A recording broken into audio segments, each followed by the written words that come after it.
Moody's Investors Service has downgraded the credit rating of New York Community Bancorp to junk status. Are we witnessing the onset of banking crisis 2.0?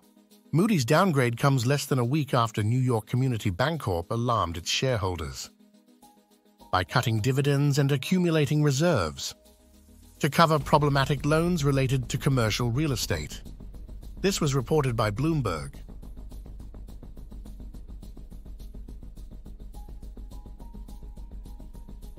The New York Community Bancorp disaster refers to the significant financial losses in the last week and stock drop experienced by the bank, resulting from its exposure to the declining commercial real estate market. This crisis unfolded alongside similar issues faced by Aozora Bank, indicating broader concerns about global banking stability. The Bancorp's troubles, including a 37% stock decline, highlight the challenges banks face in navigating volatile economic conditions, particularly in the commercial real estate sector. Moody's stated in a report on Tuesday that the bank faces multifaceted financial risks and challenges in corporate governance, lowering the company's long-term issuer rating by 2 notches below investment grade to Bay2. The rating agency indicated it could go further if conditions deteriorate. The stock fell about 60% to its lowest level since 1997, after the bank announced plans last week to cut dividends and bolster reserves to prepare for stricter capital requirements, following the bank's increase in assets to over $100 billion through acquisitions. The measures followed increasing pressure from the Office of the Comptroller of the Currency behind the scenes, Bloomberg reported late Monday, noting that 2 executives responsible for risk and audit functions had left the bank in recent months. Moody's wrote that the leadership of risk and audit functions are the second and third lines of defense of a bank. In Moody's view, control functions that accurately understand a bank's risks are key to a bank's credit strength. Long-standing concerns that a downturn in commercial real estate values could affect U.S. regional banks have intensified in recent days as banks from Frankfurt to Tokyo report strains in their own portfolios.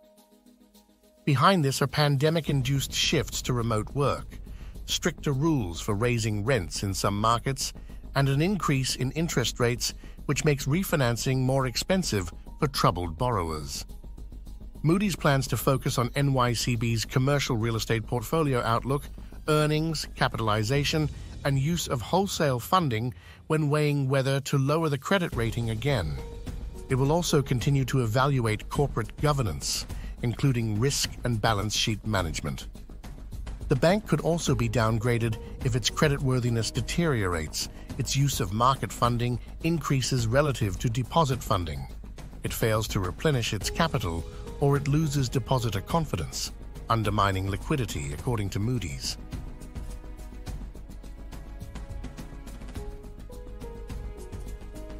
In the past 18 months, New York Community Bancorp has rapidly expanded through 2 acquisitions, pushing its balance sheet over the $100 billion threshold, triggering stricter regulatory scrutiny.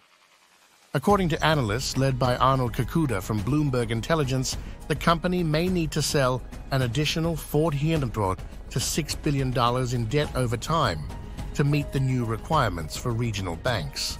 A downgrade to junk status could complicate this. Fitch Ratings rates New York Community Bancorp at BBB, the lowest investment grade rating, after lowering it by 1 notch last week. It has a negative outlook. S&P Global Ratings no longer rates the company after withdrawing its rating at the bank's request in 2023. Companies downgraded to junk status by 2 rating agencies are known as fallen angels, and their debt is included in high-yield indexes, which may deter certain asset managers from holding the securities. The stock has fallen by double digits in 4 of the last 5 trading days. Following the downgrade, it dropped another 20% to 3.50. The decline presents an opportunity for investors who have an appetite for a discounted name and a turnaround story, wrote Piper Sandler analyst Mark Fitzgibbon in a note to clients.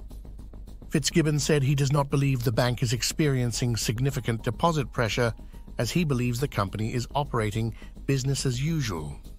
Stocks of regional banks in general have come under pressure following NYCB's results due to concerns about real estate exposure, with the KBW Regional Banking Index falling by about 12% this year.